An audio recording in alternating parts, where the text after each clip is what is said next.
오늘 은혜 받으실 하나님의 말씀은 에베소서 4장 17절에서 24절까지 말씀입니다. 신약 314페이지쯤에 있습니다.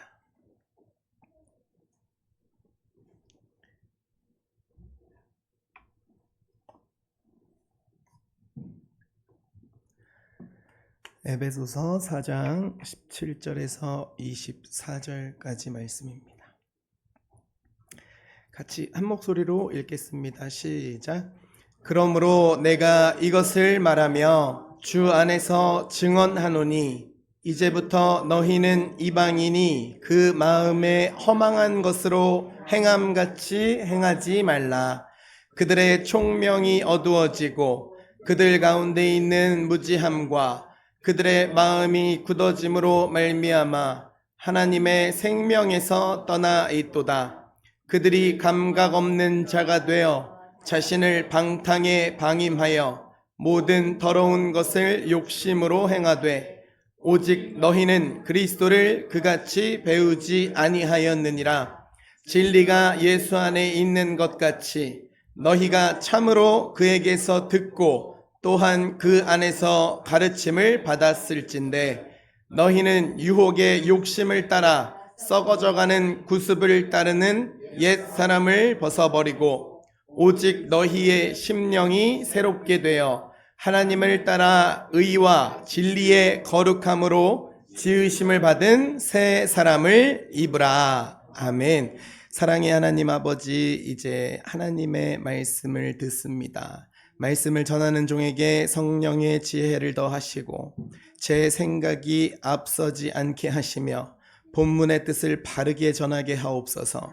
듣는 우리에게 겸손한 마음을 주셔서 말씀으로 자신을 돌아보고 깨달은 것을 삶으로 살아내게 하옵소서.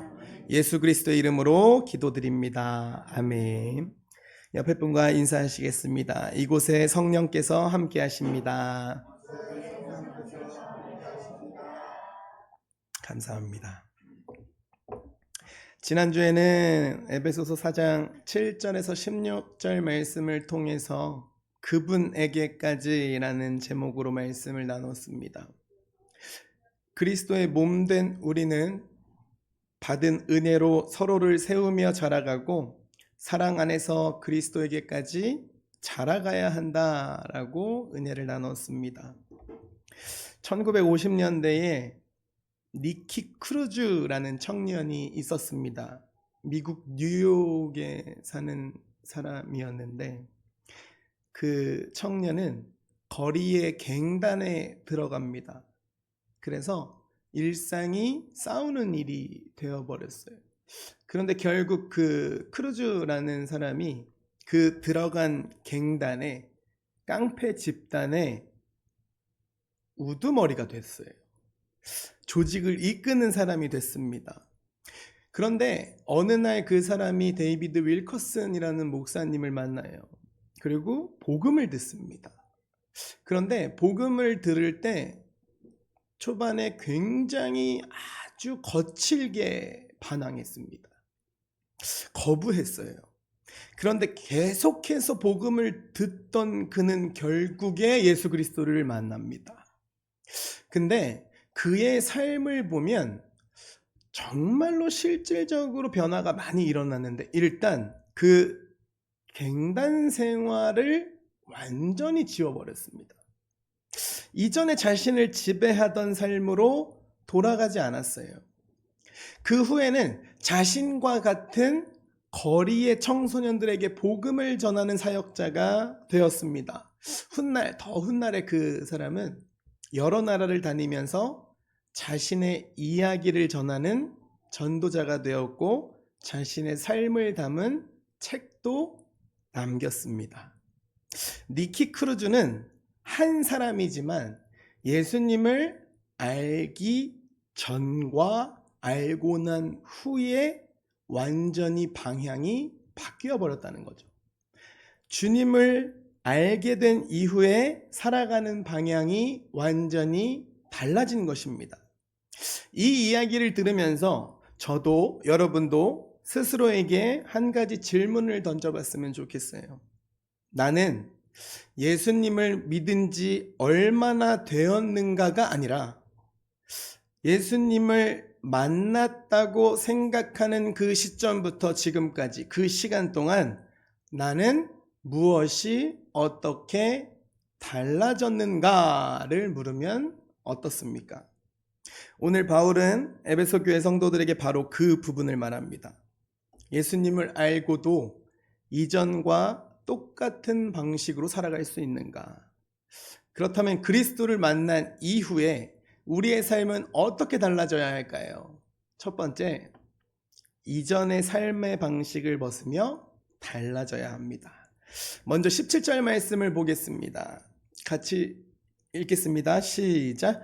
그러므로 내가 이것을 말하며 주 안에서 증언하노니 이제부터 너희는 이방인이 그 마음에 허망한 것으로 행함같이 행하지 말라. 바울은 여기서 이제부터라는 말을 사용합니다. 에베소 교회 성도들 가운데에 많은 사람들도 원래는 하나님을 알지 못했던 이방인이었습니다. 그러니 바울이 이방인이라는 말을 사용한 것은 민족들의 편을 나누려는 것이 아니라 하나님을 알지 못하던 때의 삶의 방식으로 다시 살아가지 말라는 것입니다. 그런데 여기서 중요한 부분은 바울은 그 성도들의 행동부터 말하지 않았습니다. 지금 읽었던 17절에 보면 마음에 허망한 것을 말하고 18절에는 총명이 어두워지고 라고 말합니다. 이어서 마음이 굳어지고 결국 19절에서는 욕심을 따라 살아가는 모습까지 이어진다는 것입니다. 즉 생각과 마음이 흐려지면 결국 삶도 그 방향으로 흘러간다는 것이죠. 그러니 죄의 문제는 행동만 몇 가지 고친다고 해서 해결되지 않습니다. 그 행동을 만들어내는 나의 생각의 방식까지 말씀 앞에서 다루어야 합니다. 물론 우리 교회에는 없지만 다른 교회에는 이런 일이 자주 생깁니다. 어떤 사람이 내 마음에 들지 않는 말을 했어요. 처음에는 말 한마디였습니다. 그런데 마음속에 그 한마디가 계속 자리 잡기 시작합니다. 저 사람은 항상 저래. 원래 저런 사람이야. 그 한 번의 말과 한 번의 일을 가지고 그 사람 전부를 판단하기 시작합니다. 그러다 보니까 상대방이 무슨 말을 해도 좋게 들리지 않습니다. 결국 대화가 단절돼요. 대화가 단절되면 관계가 무너집니다. 문제는 말뿐만이 아니라는 거죠. 그 말을 하기 전에 이미 마음속에서 상대방을 판단하고 미워하는 생각이 자리 잡고 있었다는 것에 있습니다. 그래서 예수님을 믿는 사람에게는 행동과 함께 반드시 생각하는 방식, 즉 끝까지 놓지 못하는 내 스스로의 고집과 신념의 변화가 필요하다는 것입니다. 바울은 20절에서 아주 중요한 말씀을 합니다. 오직 너희는 그리스도를 그같이 배우지 아니하였느니라. 참 특이한 표현이죠. 저는 사실 이 말씀을 처음 봤을 때 잘못 봤어요. 제가 요즘 노안이 왔는데 아직 노안이 올 때가 아닌데 노안이 진짜 왔어요. 그래서 원래 저는 종이 설교문을 굉장히 선호하지만 제가 이 패드를 쓰는 이유는 노안이 왔기 때문에 이걸 보는 겁니다. 근데 이 말씀을 보는데 뭐라고 보였냐면 오직 너희는 그리스도를 그지같이 배웠구나 라고 보이는 거예요. 근데 다시 봤더니 그러니까 성경에 그지같이라는 말이 써 있을 리가 없지. 근데 제 눈에는 그지같이 배웠구나 이렇게 보이는 거예요. 그게 마치 저에게 하시는 말씀 같았어요. 너는 여태까지 40몇 년 동안 예수 그리스도를 그지같이 배웠구나 이렇게 들리는 거예요. 바울은 에베소 성도들이 무엇을 배웠다고 합니까? 그리스도를 배웠다라고 말합니다. 우리는 예배를 통해서 말씀을 통해서 예수님이 어떤 분인지를 배워요. 예수님께서 사람을 어떻게 대하셨는지, 예수님께서 무엇을 귀하게 여기셨는지, 하나님 아버지께 어떻게 순종하셨는지를 알아갑니다. 그리고 그리스도를 알아갈수록 내가 살아왔던 방식 가운데에 무엇을 버려야 하는지도 보이기 시작합니다. 그래서 22절에 바울이 이렇게 이야기합니다. 너희는 유혹의 욕심을 따라 썩어져가는 구습을 따르는 옛사람을 벗어버리고, 여기서 구습이라는 단어가 나오죠. 예수님을 알기 전에 익숙하게 살아가던 방식을 이야기합니다. 바울은 그것을 옷을 벗는 모습으로 설명해요. 오래 입어서 몸에 익은 옷은 편합니다. 편해요.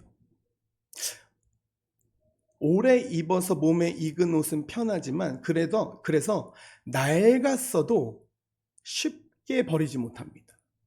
오래 입은 옷은 내 몸에 너무나 편하기 때문에 그 옷이 낡았어도 쉽게 버리지 못해요.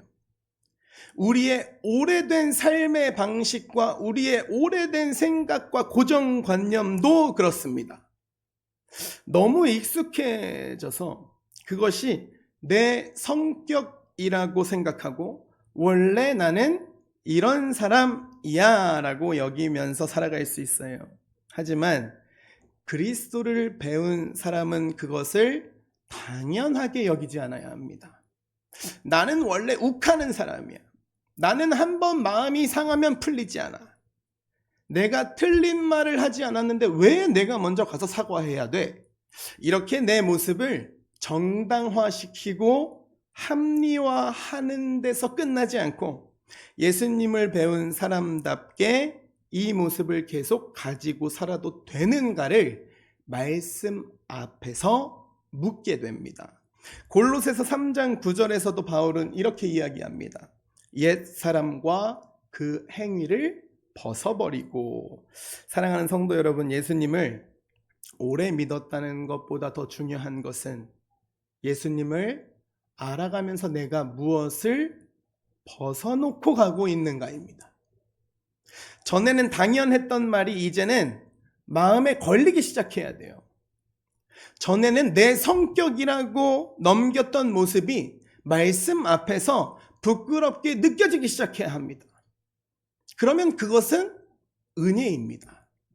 그때마다 다시 이전의 방식으로 돌아가기보다 그리스도께 배운 대로 하나하나씩 벗어가야 한다는 것입니다.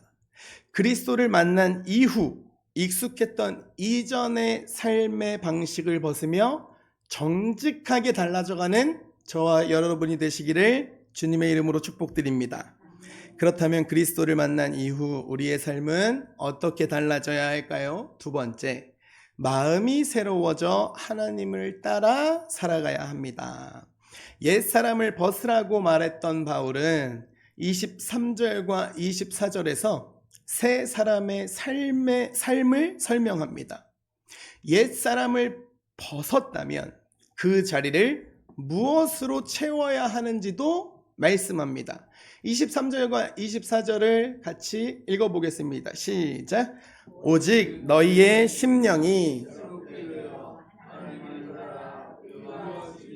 거룩함으로 지으심을 받은 새 사람을 입으라. 아멘. 여기서 먼저 주목해야 할 말은 심령이 새롭게 되어입니다.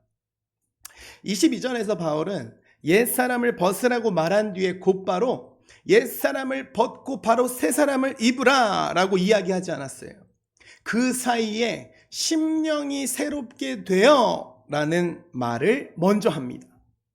마음이 새로워져야 한다는 것입니다. 우리는 겉으로 드러난 행동을 고치려고 할 때가 많습니다. 같은 잘못을 다시 하지 않으려고 결심하고 이번에는 다르게 살아보겠다라고 마음 먹습니다. 그런데 왜 시간이 지나면 다시 예전의 모습이 나올까요? 그 행동을 만들어내는 생각과 마음이 그대로 남아있기 때문입니다. 그래서 로마서 12장 2절에서도 바울은 이렇게 이야기합니다. 같이 읽어볼까요? 시작. 오직 마음을 새롭게 함으로 변화를 받아 하나님의 선하시고 기뻐하시고 온전하신 뜻이 무엇인지 분별하도록 하라. 아멘. 마음이 새로워진다는 것은 내 생각과 내가 세운 스스로의 기준이 하나님의 말씀에 의해서 바뀌어가는 겁니다. 예를 들어서 일하다 보면 정직과 내 이익이 부딪힐 때가 있어요. 맞부딪힐 때가 있어요. 조금만 사실을 다르게 말하면 내가 손해를 보지 않을 수 있습니다. 아무도 확인할 수 없고 주변에서도 알아도 다 그 정도는 한다고 말합니다. 그때 우리 마음속에는 먼저 이런 생각이 들 수 있어요. 이 정도는 괜찮아. 이 정도는 괜찮아. 그런데 그리스도를 배운 사람은 거기서 한 번 더 생각합니다. 이 선택이 주님 말씀의 기준에 정말 옳은가? 정말 옳은가? 그리고 더 깊이 묻게 돼요. 지금 하나님께서는 내가 어떤 선택을 하면 기뻐하실까? 바로 이런 순간에 마음이 새로워지는 일이 일어나기 시작합니다. 환경은 아무것도 달라지지 않았어요. 손해를 볼 가능성도 그대로 있습니다. 근데 뭐가 달라져요?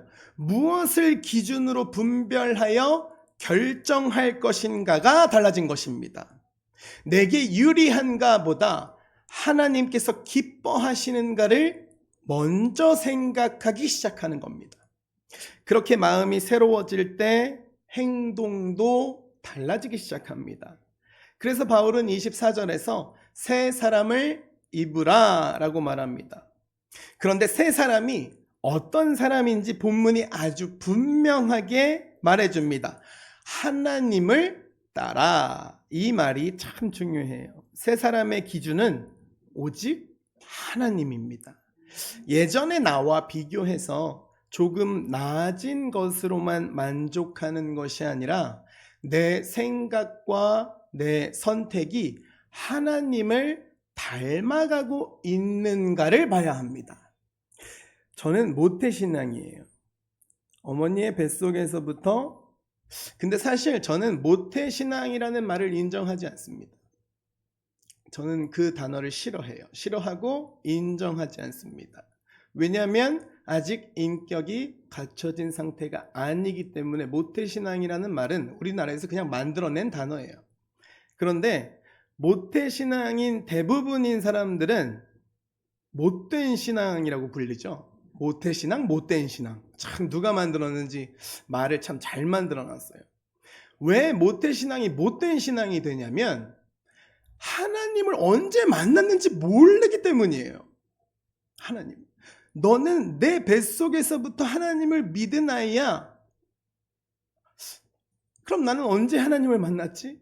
하나님을 만난 이전과 이후의 삶을 분명히 비교해 봐야 되는데 비교할 기준이 없어진 거예요. 기준이 없어진 거예요. 차라리 나중에 믿은 사람들이 훨씬 더 믿음이 더 뜨거워지는 이유는 이 예수님을 만난 시점을 기준으로 전과 후를 정확하게 알기 때문입니다. 여러분들은 언제 예수님을 만나셨습니까? 예수님을 만나셔서 그 전과의 후와의 삶이 달라지셨습니까? 아니면 그때도 이렇게 생각했던, 이렇게 확고했던 내 고집과 만난 후에 그 고집이 똑같으십니까? 한번 생각해 보실 필요가 있습니다. 골로새서 3장 10절에서도 바울은 이렇게 말씀합니다. 새 사람을 입었으니 이는 자기를 창조하신 이의 형상을 따라 지식에까지 새롭게 하심을 입은 자니라. 새 사람은 우리를 지으신 하나님의 형상을 따라 새로워지는 사람입니다. 그러니 예수님을 믿고 달라진다는 것은 생활 습관 몇 가지가 바뀌는 것보다 훨씬 깊다는 거죠. 이전에는 내게 유리한 것을 먼저 생각했다면 이제는 하나님께서 보셨을 때에 옳다고 하시는 것을 선택하고, 이전에는 사람의 눈을 굉장히 의식했다면 이제는 하나님 앞에서 어떻게 살아야 하는지를 먼저 생각하게 된다는 거죠. 여기서 지식에까지라는 말이 나오죠. 성경 지식을 많이 쌓는다는 뜻이 아닙니다. 하나님이 어떤 분인지, 하나님이 무엇을 기뻐하시는지를 점점 더 바르게 알아가면서 그분을 닮아간다는 뜻입니다. 그 누구도 이 말씀을 피하여 하나님 앞에 갈 수 없습니다. 특별히 목회자는 더더욱 피해갈 수 없어요. 제가 아주 조금 경험해 보니까 말씀을 매일매일 준비하고 매일매일 읽고 매일매일 전하는 사람이라고 해서 저절로 새로워지지 않습니다. 저절로 새로워지지 않는다는 것을 깨달았어요.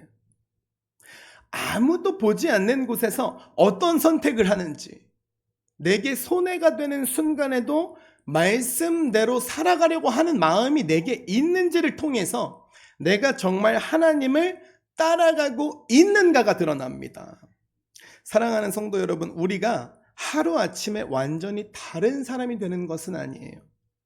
그러나 말씀을 들을 때마다 생각의 기준이 새로워지고 이전과 다른 선택을 하나씩 하면서 새 사람의 모습이 나타나야 한다는 것입니다.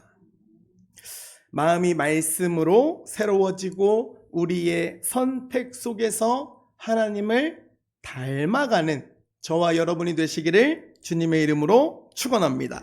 말씀을 마음에 담아 정리하겠습니다. 사랑하는 형제자매 여러분, 바울은 17절에서 이제부터라고 말했습니다. 이제부터. 그러면 말씀을 들은 우리에게도 오늘 말씀 주제인 분명한 그날 이후가 있어야 돼요. 아까 서론에서 말씀드린 그 갱단 두목에게도 그날 이후가 있었습니다. 폭력으로 살아가던 사람이 예수 그리스도를 만났고 그 후에는 자신과 같은 거리의 청소년들에게 복음을 전하는 삶을 살았습니다. 우리의 변화가 모두 다 이 사람처럼 그렇게 막 엄청난 영화같이 드라마틱해야 한다는 것이 아니에요. 그러나 예수님을 믿고 만난 사람에게는 분명히 달라지는 모습이 있어야 된다는 것입니다. 예전에는 당연하게 여기던 것을 이제는 말씀 앞에서 다시 한번 생각하고 익숙했던 삶의 방식을 하나씩 벗어가면서 하나님의 뜻을 따라서 새로운 선택을 하는 것입니다. 이 변화는 우리의 결심만으로 만들어지지 않습니다. 예수 그리스도께서 십자가에서 우리의 죄를 담당하시고 다시 살아나셔서 우리에게 새로운 생명을 주셨습니다. 우리는 그 은혜 안에서 새 사람으로 살아가는 사람들입니다. 그러므로 오늘 우리 자신에게 물어보면 좋겠어요. 예수님을 만난 그날 이후 나는 어떻게 달라져 가고 있는가? 우리의 생각과 말과 선택 속에서 그날 이후의 변화가 조금씩 분명해지고 날마다 하나님을 닮아가는 저와 여러분이 되시기를 주님의 이름으로 간절히 축복합니다.